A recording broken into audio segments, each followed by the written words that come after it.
नमस्कार, मैं गोविंद सिंह मीना आप सभी विद्यार्थियों का राजकीय महाविद्यालय बारा के ऑफिशियल यूट्यूब चैनल पर बहुत बहुत स्वागत करता हूं।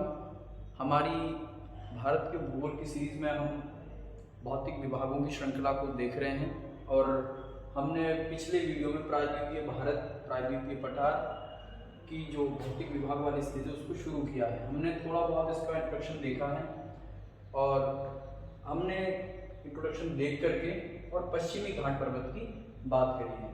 हमने ये एक मैप ऑलरेडी बना के रखा है ताकि समय बचे थोड़ा सा। ये हमारे प्रायद्वीपीय पठार का विस्तार है। अभी हम पश्चिमी घाट को इसके बाद समझेंगे, लेकिन उस दिन हमने इसको मैप के थ्रू नहीं दिखाया था। हमने इसकी आउटलाइन दिखा दी थी कि यहाँ यहाँ ये पर्वत श्रेणियों के द्वारा इसका विस्तार यहाँ तक सीमांकित है इस तरीके से। अभी हमने मैप के थ्रू इसकी लोकेशन देखी तो ये इस तरीके से विस्तृत है।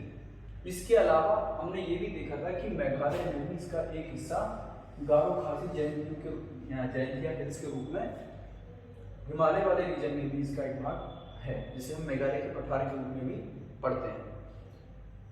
यहाँ पर ये जो पूरा प्रदेश है ये हमने उस दिन भी देखा था, प्रयास भी किया समझने का कि गोंडवाना लैंड का हिस्सा है। यह पृथ्वी का वह भूभाग है जो कभी पानी के नीचे नहीं डूबा। भारत के पूर्वी तट पर कहीं कहीं, ये जो भारत का पूर्वी तट है इस पर कहीं कहीं निसर्जन के प्रमाण जरूर मिले हैं, क्योंकि बहुत छोटे छोटे क्षेत्रों में निसर्जन मतलब जब धरातल का कोई भाग धंस जाता है और पानी के नीचे चला जाता है तो उसे कहते हैं निसर्जन। बाकी का जो ये पूरा स्तरखंड हम देख रहे हैं ये आता है हमारा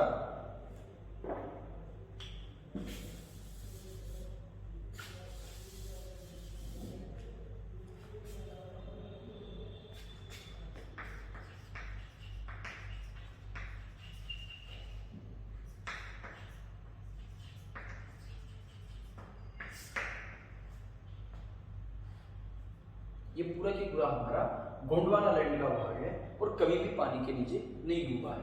ये लगभग, अगर हम बात करें भौतिक विभाग की दृष्टि से, मैं थोड़ा कुछ जो बातें रह गई हैं उनको वापस रिकॉल करने की कोशिश कर रहा हूँ।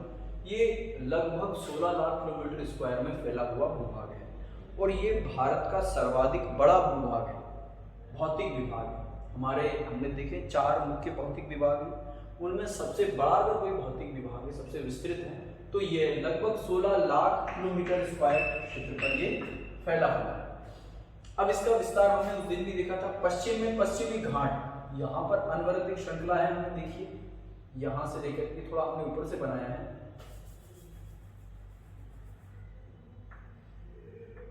यहाँ से इस तरीके से है,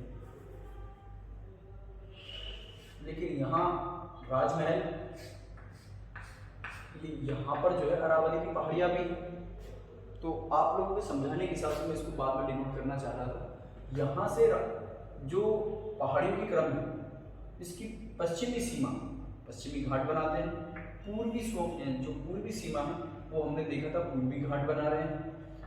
इसकी उत्तरी सीमा यहाँ पर विंध्याचल पर्वत श्रेणी है, इस तरीके से विंध्याचल है, यहाँ पर सतपुड़ा है, यहाँ पर अरावली है, तो ये इसकी उत्तरी सीमा का निर्धारण करती है। यहाँ पर छोटा नागपुरा पठार, बघेलखंड, बुंदेलखंड और बघेलखंड के पठार है यहाँ पर, तो ये मुख्यतः इसकी सीमा का निर्धारण यहाँ पर कर देते हैं, जो कि जमुना दोआब तक, जमुना बेसिन तक चली जाती है। ये पूरा की पूरा इसका, और उसके हमने भी देखे कि और कुछ विद्वान बताते हैं कि मेघालय का पठार भी इसी का हिस्सा है। इसके अलावा पाकिस्तान में भी इसके अवशेष हमको देखने को मिलते हैं। तो आइए वापिस हमारे पश्चिमी घाट की ओर हम लौटते हैं।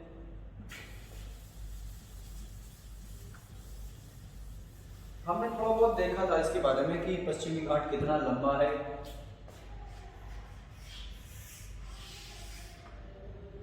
हमने देखा है कि ताप्ती बेसिन से लेकर के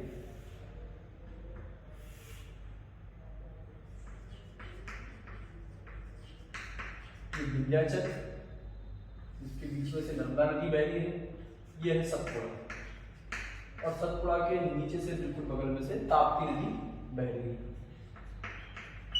ताप्ती पर लगभग यहाँ गिरती है, सूरत नगर जो है ताप्ती नदी के किनारे ही है। यहां से अनवर 1600 किलोमीटर की लंबाई में, बहुत कंटिन्यूस माउंटेन रेंजेस है। इसमें गिने चुने 2-3 दर्रे हैं, उनके बारे में भी आज हम पढ़ लेंगे। 1600 किलोमीटर लंबी, इसमें हमने ये देखा था कि 16 डिग्री एक रेखा है, 16 डिग्री उत्तरी अक्षांश इसको 2 समान भागों में लगभग बांट देती है। इसका अध्ययन मुख्यतः हम 3 भागों में पढ़ते हैं, उत्तरी, मध्य और दक्षिण। लेकिन 16 डिग्री जो उत्तरी अक्षांश रेखा, इसको 16 डिग्री चैनल भी कह देते हैं हम, ये गोवा के पास से गुजरता है और ये इस पूरी सह्याद्री की पहाड़ियों को, हमने उस दिन देखा था कि पश्चिमी घाट को हम सह्याद्री की पहाड़ियां भी कहते हैं, उसको 2 समान भागों में बांट देता है, ऊपर वाला उत्तरी, नीचे वाला दक्षिणी सह्याद्री। यहां तक हम देख चुके थे। ये मैंने इसलिए बताया आप सभी को कि कुछ जो लोग नए जुड़े और या फिर कुछ बातें रह गई हों तो वो क्लियर हो जाए। अब हम समझने का प्रयास करते हैं सह्याद्री। सह्याद्री हमने उस दिन भी देखा था, या पश्चिमी घाट, ब्लॉक माउंटेन्स, इसका हम 3 भागों में बांट करके अध्ययन करते हैं। पहला, सबसे जो ऊपर वाला पार्ट है वो उत्तरी सह्याद्री। उत्तरी सह्याद्री कहां से कहां तक विस्तृत है? ऊपर में ताप्ती नदी से लेकर के और मालप्रभा नदी, ये गोवा के उत्तर पूर्व में बहती है नदी, गोवा के नॉर्थ ईस्ट में, वहां तक का जो भाग है ये आता है सह्याद्री के अंदर। इसमें इस वाले भाग में जो मुख्य नदियां यहां से निकल रही हैं, गोदावरी, जिसको दक्षिण की गंगा भी कहते हैं, तुंगभद्रा, वर्धा, पेनगंगा, ये कुछ रिवर्स हैं। गोदावरी, तुंगभद्रा, वर्धा, उर्रू करके एक रिवर है जो भी यहीं से इस उत्तरी सह्याद्री से ऊपर वाले पार्ट से निकलती है।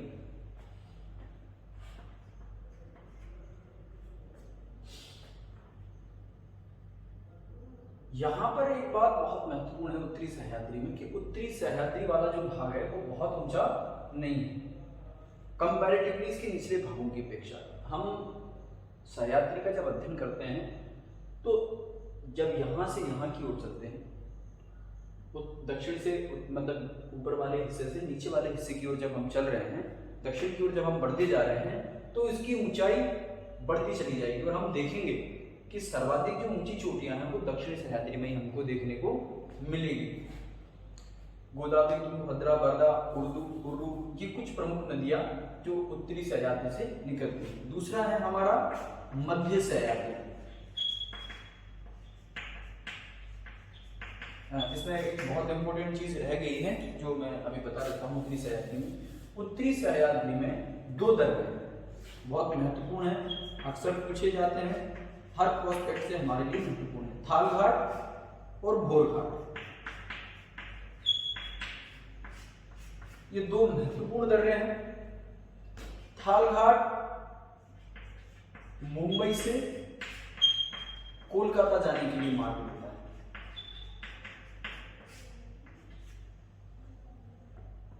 और भोर घाट मुंबई से पुणे के लिए जो रोड जा रही है वो भोर घाट से होकर के जा रही है। ये 2 महत्वपूर्ण दर्रे हैं। एक आखिरी दर्रा है पाल घाट, वो केरल में पड़ता है, अभी हम उसको आगे देखेंगे। अब हम इसके मध्यवर्ती भाग को देखेंगे, मध्य सह्याद्री।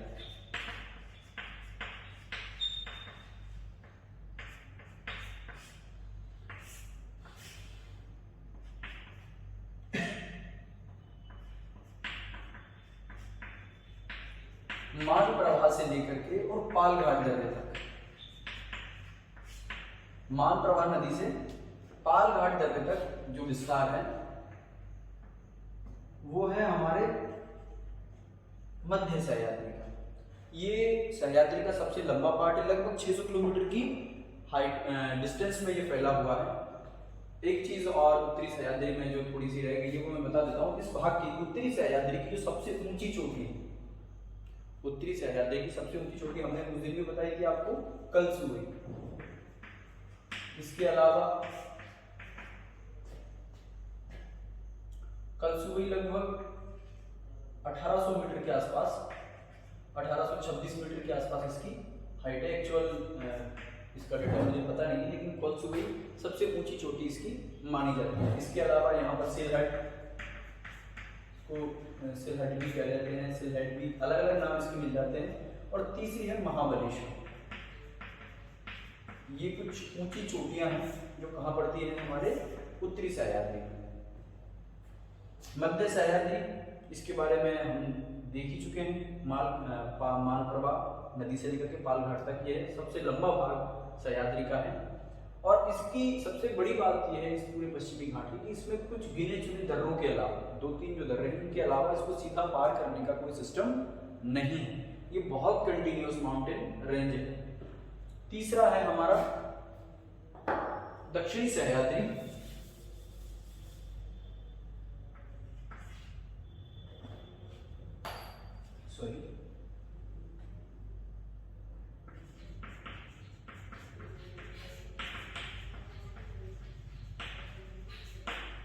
दक्षिणी सह्याद्री की हम बात करें तो नीलगिरी की पहाड़ियों से लेकर के, यहाँ पर पालघाट दर्रे के पास में नीलगिरी की पहाड़ियां हैं, नीलगिरी से लेकर के और कन्याकुमारी तक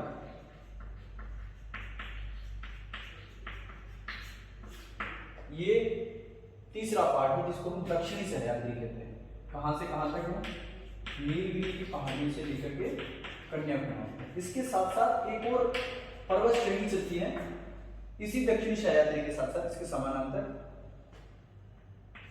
अन्नामलाई, जिसको हम अलग से अन्नामलाई की पहाड़ियों में पढ़ते हैं। अन्नामलाई की पहाड़ियां, ये इसका साथ साथ समानांतर विस्तार है। और अन्नामलाई हिल्स का सबसे जो ऊंची चोटी है वो है अनाईमुड़ी, 2695 मीटर। ये पूरे दक्षिण भारत की सर्वाधिक ऊंची चोटी है अनाईमुड़ी। इसके अलावा दक्षिणी सह्याद्री में एक चोटी और भी मिलती है, दोदा बेटा,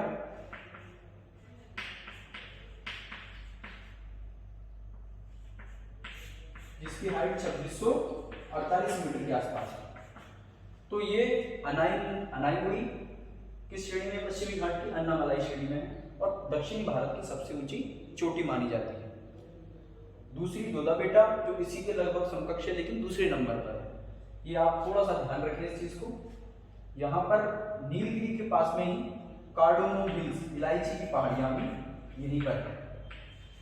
इन पहाड़ियों के उत्तरी पूर्वी ढालों पर इलायची के बड़े बड़े बागान देखने को मिलते हैं। इसके कारण यहाँ पर यहाँ पर नीलगिरी की पहाड़ियां हैं इस जगह पे। और ये नीलगिरी की पहाड़ी जो है, हमने देखा था उस दिन भी, एक गांठ की तरह फैली हुई है। यहाँ से मतलब चारों तरफ, इधर की तरफ पूर्वी घाट निकल चुके हैं, फिर यहाँ पर नीलगिरी की पहाड़ियों के साथ साथ अन्नामलाई पहाड़ियाँ हैं, इलायची हिल्स, कार्डोमो हिल्स, इलायची की पहाड़ियाँ भी हैं। तो ये नीलगिरी की जो पहाड़ियाँ हैं वो एक जियोलॉजिकल गांठ की तरह दिखाई देती है यहाँ पे। ये हमारा पूरा की पूरा प्रयास किया है हमने कि सह्याद्री को हम समझ सकें। फिर भी कोई बात रह गई हो इसमें तो आप जरूर मुझे बताएं। हाँ, एक मिनट।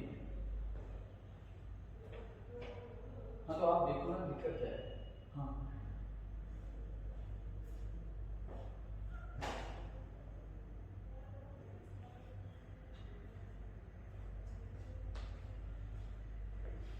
आज की कक्षा हम पश्चिमी घाट के साथ यहीं समाप्त करते हैं। अगली कक्षा में हम जो प्रायद्वीप के पठार के अन्य पठारी क्षेत्र हैं उनको समझने का प्रयास करेंगे। धन्यवाद।